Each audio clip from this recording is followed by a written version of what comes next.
Sourate 87, le plus haut, Al-A'la, pré-égérienne.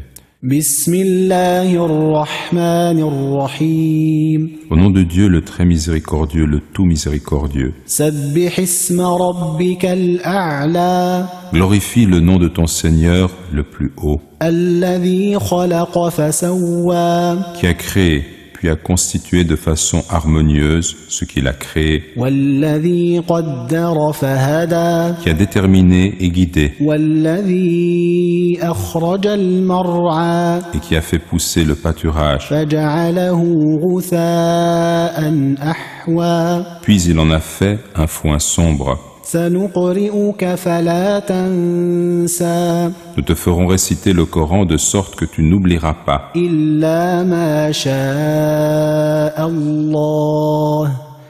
Innahu ya'lamu al-jahra wa ma yakhfa. Hormis ce que Dieu veut, il connaît certes ce qui paraît clairement et ce qui est caché. Wa nuyassiruka lil-yusra. Et nous te mettrons sur la voie la plus facile. Commentaire, sens des expressions et explications.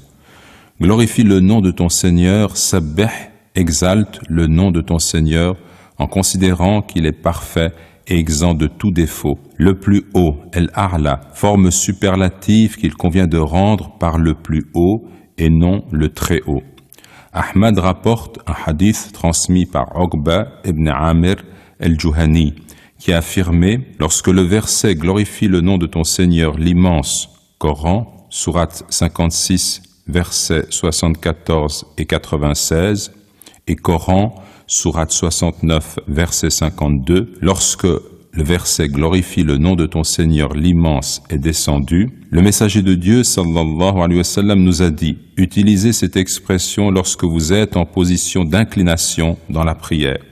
Et lorsque le verset glorifie le nom de ton Seigneur le plus haut est descendu, le messager de Dieu sallallahu alayhi wa sallam nous a dit utilisez cette expression dans votre prosternation, rapportée également par Abu Daoud et Ibn Majah. Qatada a déclaré il nous a été rapporté que le prophète de Dieu sallallahu alayhi wa sallam, lorsqu'il lisait ce verset, disait gloire à mon Seigneur le plus haut, Subhana Rabbiyal A'la, selon les commentaires de Ibn Kathir, qui a créé, puis a constitué de façon harmonieuse ce qu'il a créé.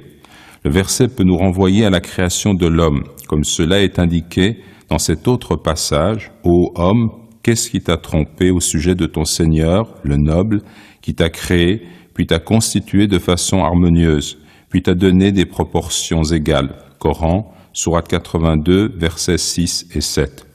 Mais il peut également faire référence à l'ensemble de la création, qui a déterminé et guidé. Le verbe qaddara signifie aussi bien déterminer, donner à une chose sa mesure, décider de la destinée de quelqu'un. Le sens de ce verset est comparable à la réponse que Moïse fit à Pharaon lorsque ce dernier l'interrogea sur son Seigneur. Notre Seigneur, dit Moïse, est celui qui a donné à chaque chose sa propre nature, khalqahu, puis qui l'a guidé. Coran, sourate 20, verset 50. Le prophète sallallahu alayhi wa sallam a dit « Dieu a déterminé, qaddara, les destinées des créatures 50 000 ans avant d'avoir créé les cieux et la terre, et son trône était sur l'eau. » Hadith rapporté par Muslim.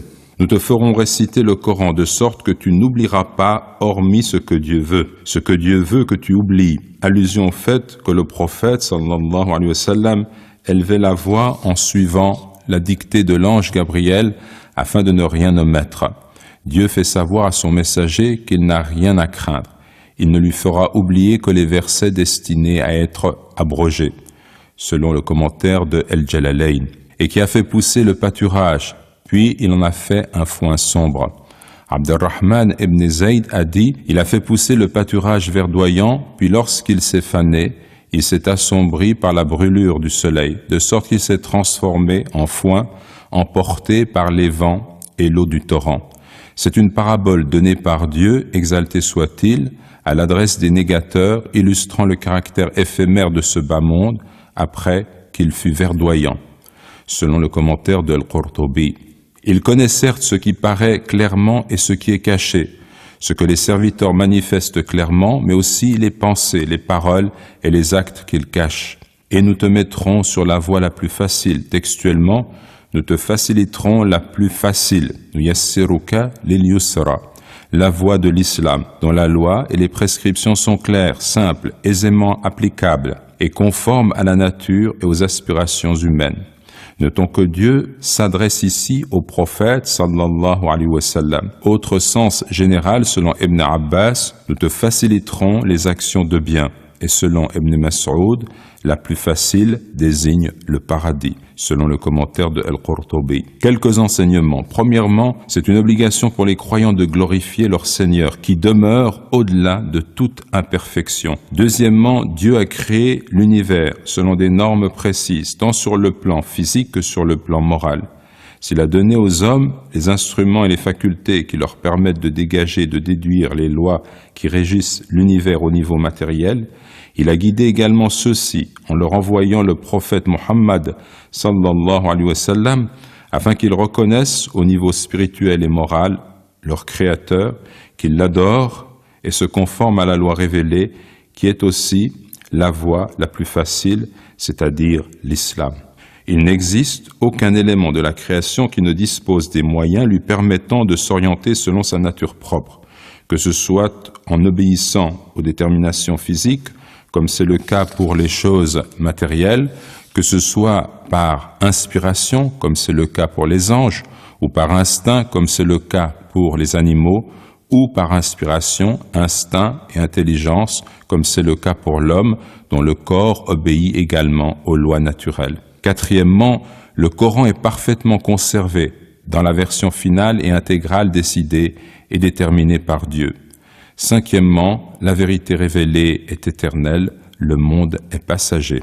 فذكر إن نفعت الذكرى Rappelle donc si le rappel est utile. سيذكر من يخشى Se rappellera celui qui craint ويتجنبها الأشقى et s'en écartera le plus malheureux, الذي يصلى النار الكبرى qui supportera la chaleur du plus grand feu. ثم لا يموت فيها ولا يحيا Ensuite, il n'y mourra pas ni ne vivra. قد أفلح من تزكى Réussit, certes, celui qui se purifie وذكر اسم ربه فصلى et qui se rappelle le nom de son Seigneur et prie.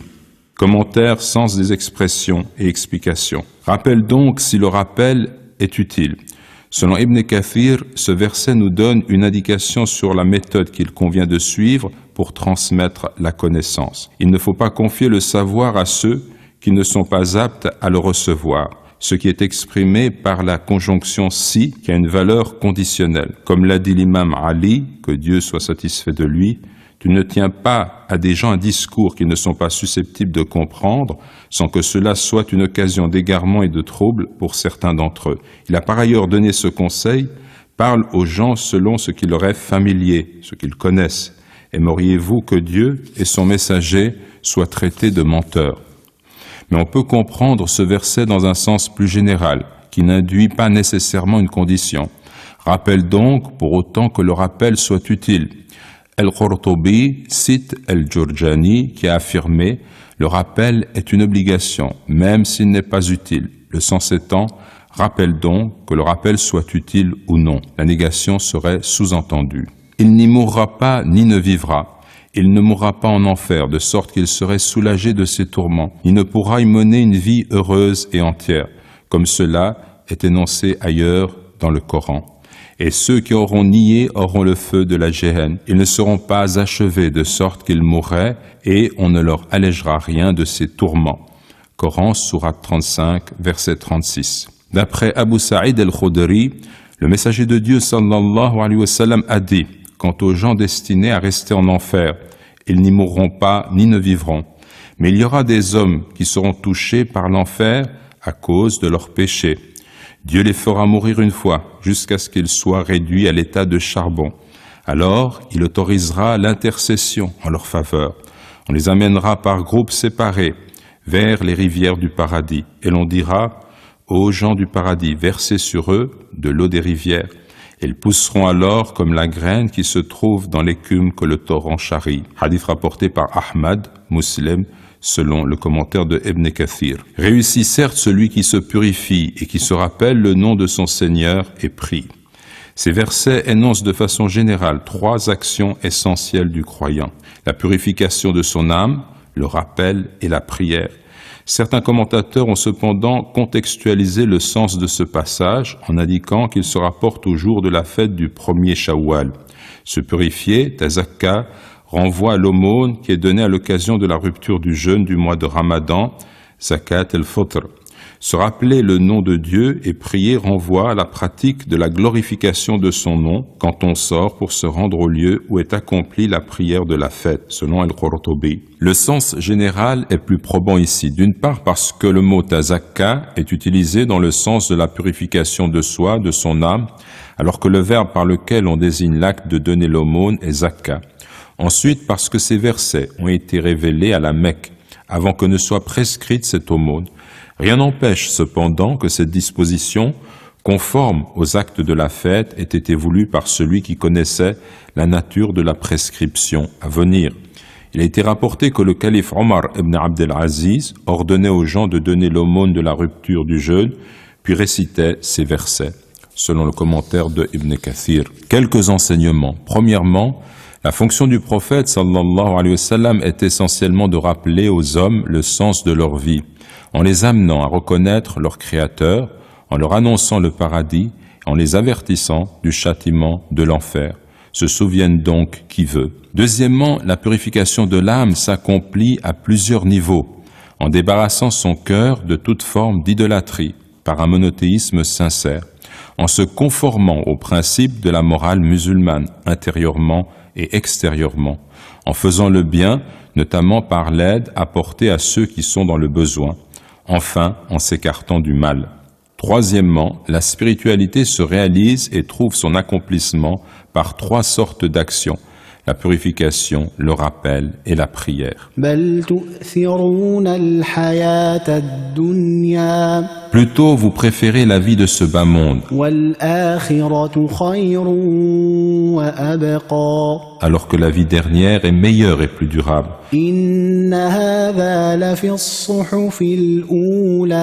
Ceci est contenu dans les premiers feuillets, les feuillets d'Abraham et de Moïse. Commentaire, sens des expressions et explications. Plutôt, bal est une particule qui, selon le contexte, peut servir à la correction de ce qui précède. Drab. Le sens étant: réussit certes celui qui se purifie et qui se rappelle le nom de son Seigneur et prie, mais tel n'est pas votre engagement, vous qui préférez la vie de ce bas monde. Bal sert aussi à établir simplement la transition d'un sujet à un autre, selon Ibn Hisham dans Mourni el-Labib. Vous préférez la vie de ce bas monde, alors que la vie dernière est meilleure et plus durable. Comment donc une personne sensée peut-elle préférer ce qui est passager à ce qui est éternel? D'après Ahmad, le prophète sallallahu alayhi wa sallam a dit: le monde est la demeure de qui n'a pas de demeure, et le bien de qui n'a pas de bien. C'est en vue de ce bas monde que celui qui n'a pas de raison entasse des trésors. Alors qu'il lisait cette sourate, Ibn Mas'ud, que Dieu soit satisfait de lui, s'arrêta au verset: plutôt vous préférez la vie de ce bas monde. Et se tournant vers ses compagnons, il s'exclama: nous préférons ce bas monde à la vie dernière. Les gens se turent. Il expliqua: nous préférons ce bas monde parce que nous voyons ses apparats, ses femmes, ses mets et ses boissons, et que la vie dernière nous est cachée. Et c'est pourquoi nous avons choisi ce qui est immédiat et nous négligeons le futur. L'imam Ahmad rapporte également le hadith suivant. D'après Abu Moussa al-Ash'ari, le messager de Dieu sallallahu alayhi wa sallam a dit: celui qui s'attache au bas monde, son amour est nécessairement préjudiciable à ce qu'il pourrait récolter dans sa vie dernière. Et celui qui s'attache à la vie dernière, son amour est nécessairement préjudiciable à sa vie ici-bas. Préférez donc ce qui reste à ce qui est passager, selon le commentaire de Ibn Kathir. Ceci est contenu. Ces enseignements du Coran, que le bonheur est dû à ceux qui se purifient et préfèrent l'au-delà à la vie présente, sont contenus dans les révélations précédentes faites à Abraham et Moïse. Suhuf, pluriel de sahifa, désigne les écrits, les écritures, les feuilles ou feuillets qui permirent de transcrire la révélation divine. Le terme nous renvoie à la Torah en ce qui concerne Moïse. Quelques enseignements. Le Coran nous invite à nous détacher d'un amour excessif pour notre vie présente. Cette passion est à l'origine de tous les maux dont les hommes ont à souffrir. Le détachement rapproche l'homme de son Créateur. Un compagnon était venu interroger le prophète sallallahu alayhi wa sallam. « Ô messager de Dieu, fais-moi connaître une action dont l'accomplissement me vaudra l'amour de Dieu et celui des hommes. » Il lui répondit, « Détache-toi de ce monde, Dieu t'aimera. Et détache-toi de ce que possèdent les hommes t'aimeront. » Hadith authentique rapporté par Ibn Majah. Deuxièmement, il convient de préférer la vie éternelle, qui est la vraie vie. Dieu dit dans le Coran, « La vie de ce bas monde n'est qu'amusement et jeu. La demeure de la vie dernière est assurément la vraie vie, s'il savait. » Troisièmement, toutes les révélations authentiques ont une seule et même origine divine. Leur contenu doctrinal sur les thèmes essentiels de la foi et de la morale est un et n'a subi aucune modification. Les textes mentionnés dans le Coran sont les feuillets d'Abraham, les psaumes de David, la Torah donnée à Moïse, l'Évangile révélé à Jésus et bien entendu le Coran lui-même.